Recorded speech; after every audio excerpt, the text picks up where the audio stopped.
Hello everyone. तो आज हम पढ़ने वाले हैं हिस्ट्री का chapter number 7 and imperial capital Vijayanagara के बारे में। तो हम इस चैप्टर में पहले ना विजयनगर का ओवरव्यू देखते हैं और उसके बाद उसको थोड़ा और डिटेल में पढ़ेंगे। तो देखो, विजयनगर जो नाम है इसको सिटी ऑफ विक्ट्री भी कहते हैं, यानी कि जीत का शहर भी कहते हैं विजयनगर को। अब ये मत समझना कि विजयनगर सिर्फ एक एम्पायर का नाम था, एक राज्य का नाम था। नहीं, राज्य का नाम तो था ही, लेकिन साथ साथ क्या था, सिटी का नाम भी था। और ये जो विजयनगर था, जब इसका हेडे था, हेडे मतलब कि इसका जब पीक टाइम चल रहा था, तो अपने पीक टाइम में विजयनगर की जो बाउंड्रीज थी वो दूर दूर तक फैली थी। नॉर्थ में कृष्णा रिवर से लेकर साउथ में पेनिनसुला तक इसकी बाउंड्रीज थी। जब ये बहुत पावरफुल हुआ करता था, जब ये बहुत ज़्यादा ताकतवर हुआ करता था। इसकी फाउंडेशन कब हुई, इस कब फाउंड किया गया? इसको फाउंड किया गया 14th सेंचुरी में। 1565 में ये जो सिटी थी उसको लोग छोड़ के चले गए, क्योंकि यहाँ पे आकर कुछ लोगों ने क्या किया, तबाही मचा दी। सिटी में क्या है, बहुत ज़्यादा तोड़फोड़ की। तो इस वजह से क्या हुआ, city was sacked and subsequently deserted. लेकिन फिर भी लोगों को ये जो सिटी थी, ये जो विजयनगर था, वो यादों में याद था। उसके आने वाले जनरेशन को भी पता था कि विजयनगर कोई एरिया हुआ करता था, लेकिन वो सिर्फ विजयनगर के नाम से नहीं बल्कि हम्पी के नाम से जानते थे। वहाँ पर एक लोकल मदर गॉडेस थी जिनका नाम था पंपा देवी। उन्हीं के नाम से ये नाम डिराइव हुआ हम्पी। तो लोग इसे विजयनगर के तौर पे तो आगे नहीं जानते थे, लेकिन इतना ज़रूर जानते थे कि हाँ, हम्पी का कोई एरिया हुआ करता था और वहाँ पर कोई विरूपाक्षा टेम्पल है जहाँ पर पंपा देवी की पूजा की जाती है। तो ऐसे लोग जानते थे कि हाँ, विजयनगर एरिया भी कोई हुआ करता था। लोगों की मेमोरीज में जो ये एरिया है वो लोगों ने याद किया हुआ था, उससे ही हमें पता चलता है आगे जाकर कि हाँ, विजयनगर भी कोई सिटी थी।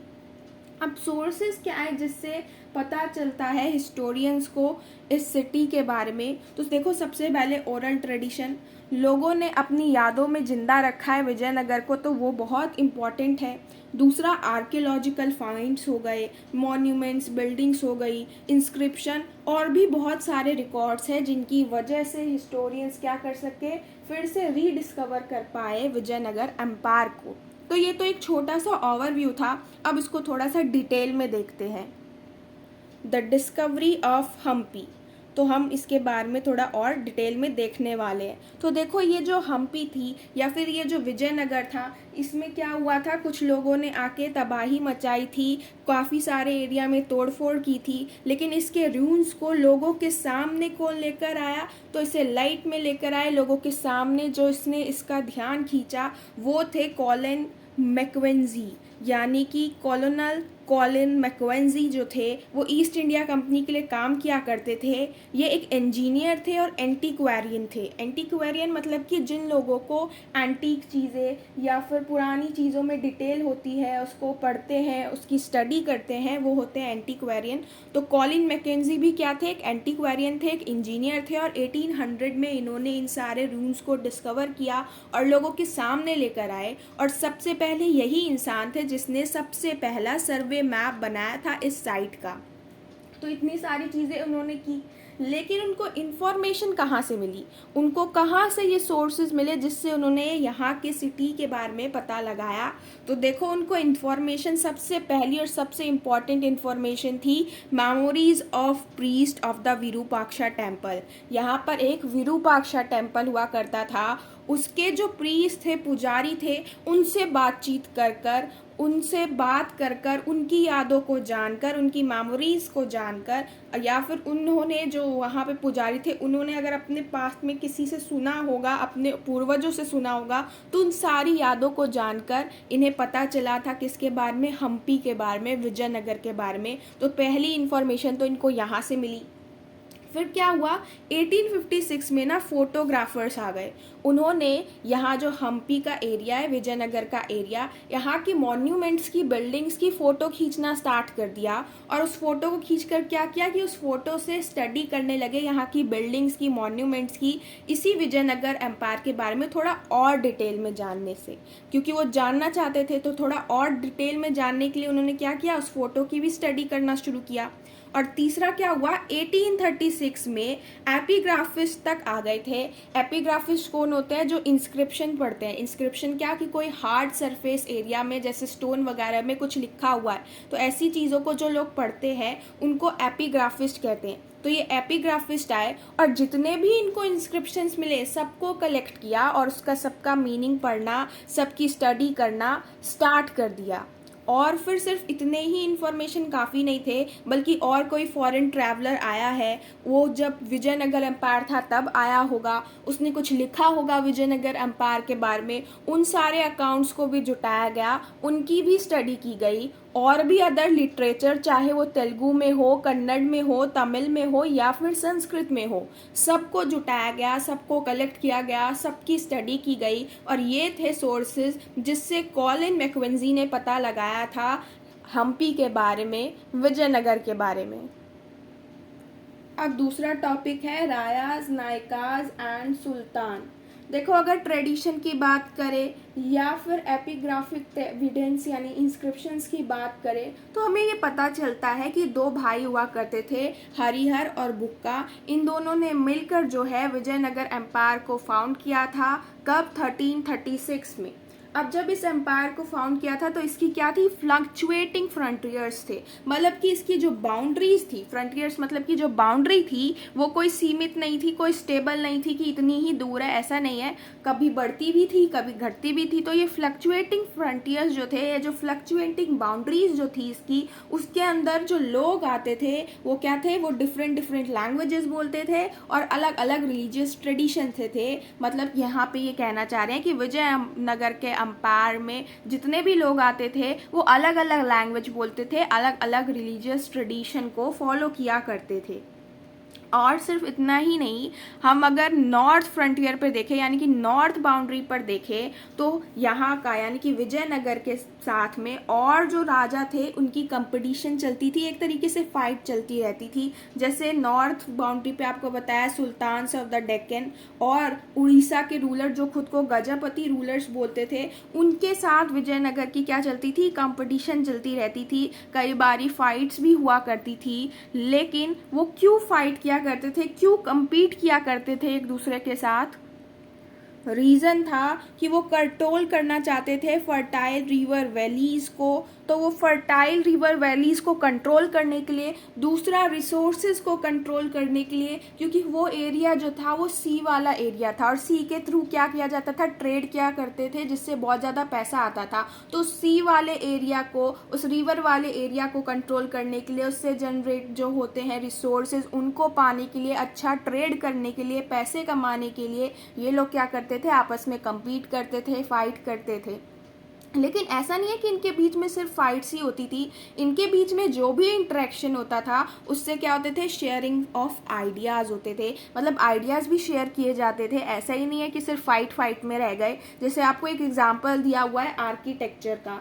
विजयनगर में क्या था कि विजयनगर के जो राजा थे उन्होंने क्या किया कि और जगह की बिल्डिंग टेक्निक्स देखी, उसको अपने यहाँ लेकर आए और उस बिल्डिंग टेक्निक्स में अपना दिमाग लगाया, अपनी क्रिएटिविटी यूज़ की और उसमें भी कुछ यूनिक किया, उसको भी एक और अच्छे लेवल तक लेकर गए और उसको भी बहुत अच्छे से डेवलप किया उस टेक्निक को। ये काम उन्होंने किया। तो ऐसे आपको बताया हुआ है आर्किटेक्चर के बारे में कि ये भी शेयरिंग ऑफ आइडियाज़ का ही एग्जांपल है कि वो बिल्डिंग टेक्निक जो थी वो तो किसी और की थी, लेकिन इन्होंने ली और उसमें भी कुछ अपना जोड़कर उसमें क्रिएटिविटी ऐड की और उसको भी एक नए लेवल तक लेकर गए। और सिर्फ इतना ही नहीं, हम जिस टाइम की बात कर रहे हैं या जिस एरिया की बात कर रहे हैं, उसी एरिया में हमने बहुत ज़्यादा पावरफुल स्टेट की इमर्जेंस भी देखी है। जैसे तमिलनाडु में चोलास, कर्नाटक में होसालाज। अब ये बहुत ही इम्पॉर्टेंट है, बहुत ही ज़्यादा याद रखने वाली बात है। आपसे कई बार 1 मार्क क्वेश्चन में पूछा गया है कि होसालाज कहाँ से थे या चोलास कहाँ से थे, किस एम्पायर से थे, तो आपको पता होना चाहिए। और ये जो पावरफुल स्टेट्स थे ये क्या किया करते थे, रक्षा प्रोवाइड करते थे इलैबोरेट टेम्पल्स को। जैसे आपको एग्जांपल दिया हुआ है कि बृहदीश्वरा टेम्पल जो है थंजावुर में और चेनाकेश्वर टेम्पल जो है बेल्लोर में, ये जो है इनको क्या थी, संरक्षा दी गई थी। किसने दी थी इनको, ये किया था यहाँ के पावरफुल रूलर्स ने। तो पावरफुल रूलर्स क्या करते थे कि उनके यहाँ पे जो भी अच्छे अच्छे इलाबोरेट बड़े से टेम्पल है उसको क्या करते थे, उसको रक्षा उसकी किया करते थे कि हाँ इसको कोई भी हानि ना हो। फाइनेंशियल तौर पे भी उसकी हेल्प किया करते थे, अगर कुछ मंदिर में काम कराना है तो वो भी किया करते थे। और ऐसा काम हमने देखा कि विजयनगर के राजाज भी किया करते थे। विजयनगर के जो राजाज थे वो क्या कहते थे, वो खुद को रायाज बताते थे और उन्होंने भी इस ट्रेडिशन में जो है अपना योगदान दिया। उन्होंने भी बड़े बड़े टेम्पल बनवाए भी हैं और बहुत सारे टेम्पल को रिपेयर कराया और बहुत सारे टेम्पल की रक्षा की। अगर कुछ फाइनेंशियली ज़रूरत पड़ी तो उसमें भी उन्होंने मदद की। तो ये ट्रेडिशन को एक नए लेवल तक लेकर गए थे विजयनगर के राजा। अब है किंग्स एंड ट्रेडर्स। देखो जब भी मैंने अभी बताया कि फाइट होता था, तो जब भी फाइट हो रहा है या युद्ध हो रहा है तो सैनिकों की ज़रूरत पड़ेगी। अब जब सैनिकों की ज़रूरत पड़ेगी तो एक ऐसे सैनिक होते हैं, एक ऐसी आर्मी होती है जिसकी बहुत ज़्यादा इम्पोर्टेंस होती है। तो वो कौन सी आर्मी या सोल्जर्स होते हैं, तो वो होते हैं कैवलरी। कैवलरी मतलब कि घुड़सवार, जो घोड़े पर चढ़ते हैं, घोड़े पर बैठते हैं और उससे लड़ते हैं, उनकी बहुत ज़्यादा इम्पोर्टेंस होती है। लेकिन घुड़सवार तो तब होंगे ना जब घोड़े होंगे, तो मतलब पहले अच्छे घोड़ों की ज़रूरत है। तो अच्छे घोड़े पहले जब युद्ध हुआ करते थे तो उस टाइम पे कहाँ से इंपोर्ट किए जाते थे, इंपोर्ट किए जाते थे अरेबिया से और सेंट्रल एशिया से। और इसी इंपोर्ट को या इसी ट्रेड को कौन कंट्रोल करता था, अरब ट्रेडर्स कंट्रोल करते थे। और इस ट्रेड में सबसे ज़्यादा भाग कौन लेता था, एक मर्चेंट लेते थे, हॉर्स मर्चेंट यानी हॉर्स के व्यापारी जो कि हॉर्स को बेचते थे, अच्छी अच्छी जगह से लेकर आते थे, वो लोग इसमें भाग लिया करते थे। और उनको क्या, एक उनके लिए बहुत ही स्पेशल नाम यूज़ किया गया है, कुदिराई चेत्तिस, ये उनके लिए ही नाम यूज़ किया गया है, यानी कि हॉर्स मर्चेंट। तो ये बहुत ही ज़्यादा इम्पॉर्टेंट प्लेयर थे। ये लोकल कम्युनिटी थी मर्चेंट्स की, जिसको हॉर्स मर्चेंट्स के नाम से जाना जाता था। अब क्या हुआ, 1498 से ना एक अलग सीन क्रिएट होना स्टार्ट हुआ, अलग अलग प्लेयर्स आना स्टार्ट हो गए। जैसे आपको पोर्टुगीज़ के बारे में बताया गया है कि जो पोर्टुगीज़ वाले लोग थे वो कब आना स्टार्ट हो गए, ये पोर्टुगीज़ आना स्टार्ट हो गए थे इंडिया के वेस्ट कोस्ट में 1498 के बाद में।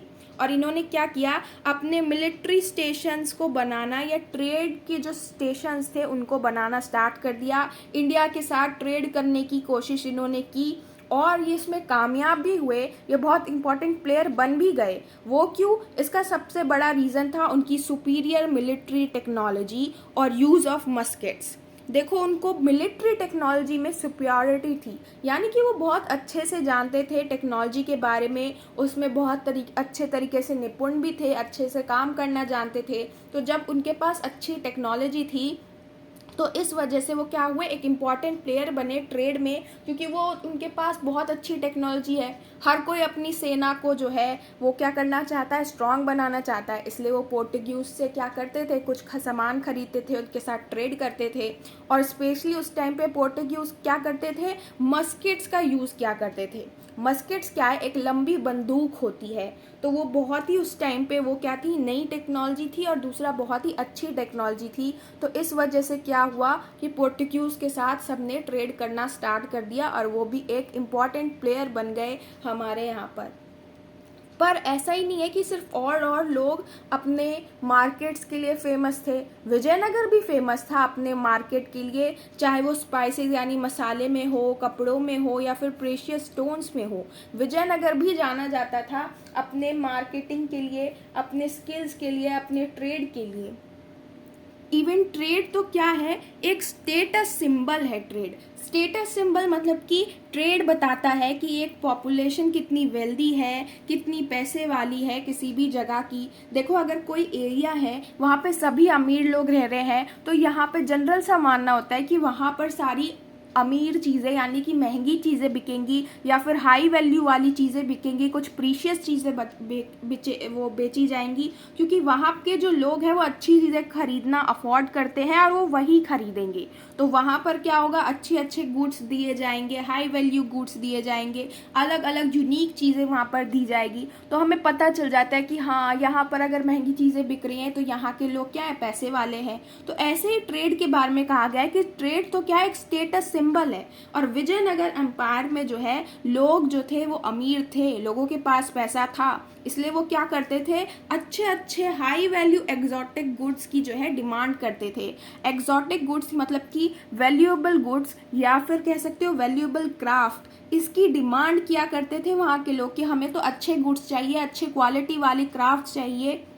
और गुड्स में वो ज़्यादा किसकी डिमांड करते थे, स्टोन की, ज्वेलरी की। तो ज्वेलरी तो हर कोई खरीद नहीं सकता, तो ये इसका मतलब क्या था कि वहाँ की जो पॉपुलेशन थी वो अच्छी थी, यानी उनके पास अच्छे खासे पैसे थे, वेल्दी पॉपुलेशन थी, इसलिए वो हाई वैल्यू चीज़ों की क्या करती थी, डिमांड किया करती थी। तो ट्रेड क्या हुआ, एक स्टेटस सिंबल हुआ। और इस ट्रेड से क्या आता था, रेवेन्यू आता था, पैसा आता था। और वही पैसा फिर से क्या होगा, अब स्टेट में पैसा आ रहा है तो स्टेट क्या करेगी, पैसा वापस स्टेट में ही लगाएगी, एम्पायर में यूज़ करेगी। तो पैसा वापस एम्पायर में यूज़ करते थे और उस वजह से हमने क्या देखा, prosperity of the state. State बहुत अच्छे कंडीशन में चलते थे, हमेशा जो है वो क्या कहते हैं, समृद्ध रहते थे, वहाँ पे कभी भी कुछ चीज़ की कमी नहीं होती थी, एकदम प्रॉस्पेरिटी होती थी स्टेट में। तो रेवेन्यू से क्या होता था, प्रॉस्पेरिटी स्टेट की बढ़ती थी। अब बात करते हैं the apogee and decline of the empire के बारे में।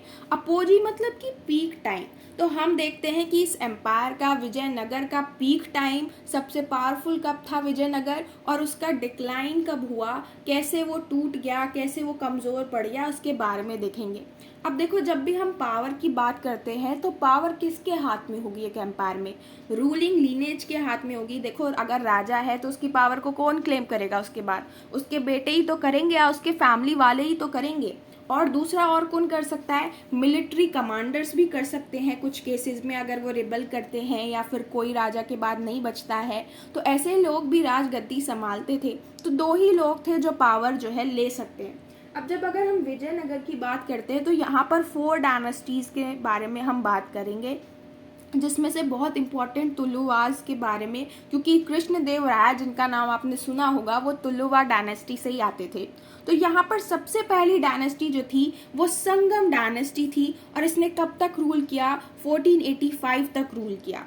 उसके बाद दूसरी जो यहाँ पर डायनेस्टी थी वो थी सलुवास डायनेस्टी, जिसने संगम डायनेस्टी को रिप्लेस किया। और ये सलुवा डायनेस्टी जो थे ये क्या थे, मिलिट्री कमांडर्स थे, ये राजा नहीं थे, ये पहले मिलिट्री कमांडर्स थे, बाद में जाके ये लोग राजा बन गए। और इन्होंने भी 1503 तक रूल किया, और इनको भी रिप्लेस कर कर आए तुलुवास डायनेस्टी। और ये जो तुलुवा डायनेस्टी आई इसी से बिलोंग करते थे कृष्णदेव राय। कृष्णदेव राय जो थे वो अपने टाइम के बहुत ही पावरफुल, बहुत ही इम्पोर्टेंट राजाओं में से एक थे। इनका जो टाइम पीरियड था वो कैसा टाइम पीरियड माना जाता है, एक्सपेंशन एंड कंसोलिडेशन का टाइम पीरियड माना जाता है, जहाँ पे बाउंड्रीज जो है बड़ी भी है, साम्राज्य बढ़ा भी है और कुछ जगह पे घटा भी है, कंसोलिडेट भी हुआ है। तो ऐसा इनका एक टाइम पीरियड माना जाता था कि इनके टाइम पर जो है हमने तुंगभद्रा और कृष्ण रिवर के बीच का जो लैंड था रायचूर डो, उसको 1512 में जीत लिया था।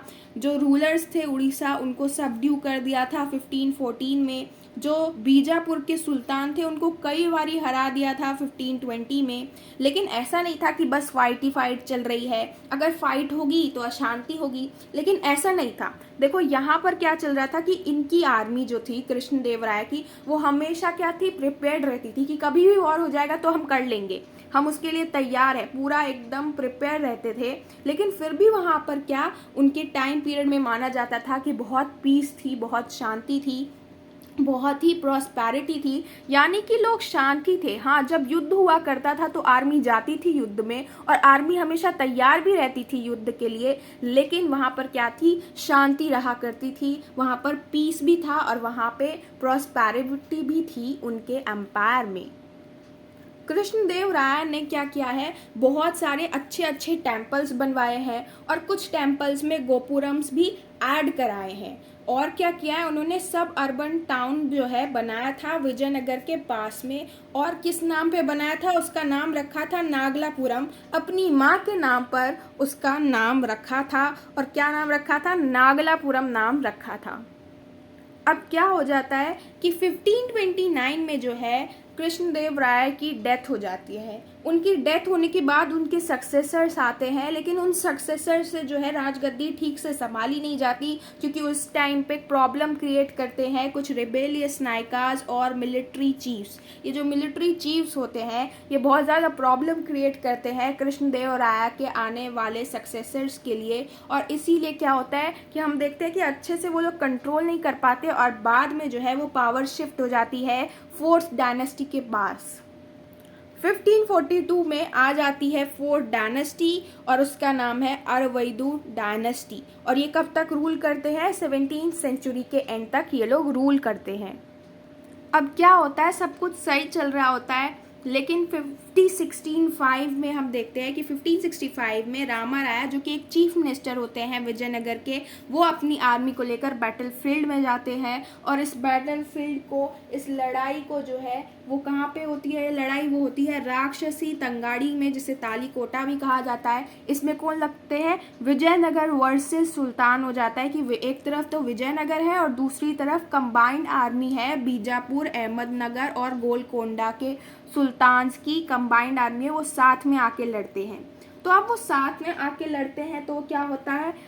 विजयनगर हार जाता है, ये सुल्तान जीत जाते हैं, फिर वो विजयनगर के अंदर घुसते हैं, विजयनगर को पूरी तरीके से तहस नहस कर देते हैं, बहुत तोड़ फोड़ मचाते हैं, और उसके बाद में इतनी बुरी हालत हो जाती है विजयनगर की कि लोग भी उस एरिया को छोड़कर जाना स्टार्ट कर देते हैं।